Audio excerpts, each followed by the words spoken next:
Il-ħin kollu bin-nies. Il-Knisja tal-Patrijiet Franġiskani f'Ajnsielem fit-tmiem il-ġimgħa.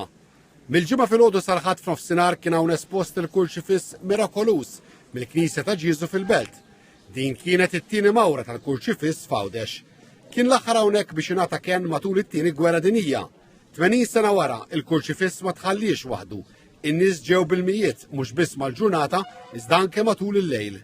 Huwa mument ovvjament ta' ħafna emozzjonijiet, ħafna gratitudni.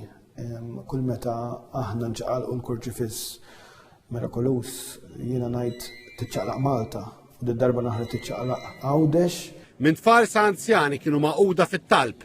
Ħafna resqu għal qrar u ċelebrazzjonijiet speċjali organizzati fil-Knisja fosthom għall-adolescenti, għaż-żgħażagħ u diversi qudies. It-tmiem ta' din l-esperjenza ġabar flimkien eluf ta' nies il-ħadd wara nofsinhar li mxew f'pellegrinaġġ wara l-kurċifiss mill-Knisja tal-Patrijiet Franġiskani sa tzuntier tal-Knisja Ċipretali ta' Ajnsielem fejn saret ċelebrazzjoni tal-kelma u taqima lis-salib imqaddes.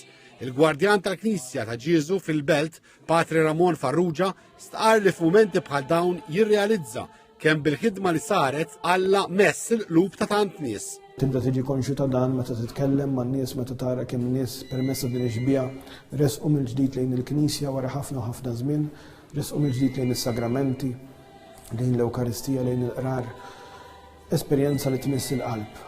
Fit-tmiem iż-żjara d-Djoċesi ta' Għawdex ingħatat b'tifkira parti mill-ħabel l-antik li kien maqatt il-kurċifiss u nqala meta dan ġie restawrat u li jitqies bħala relikwa.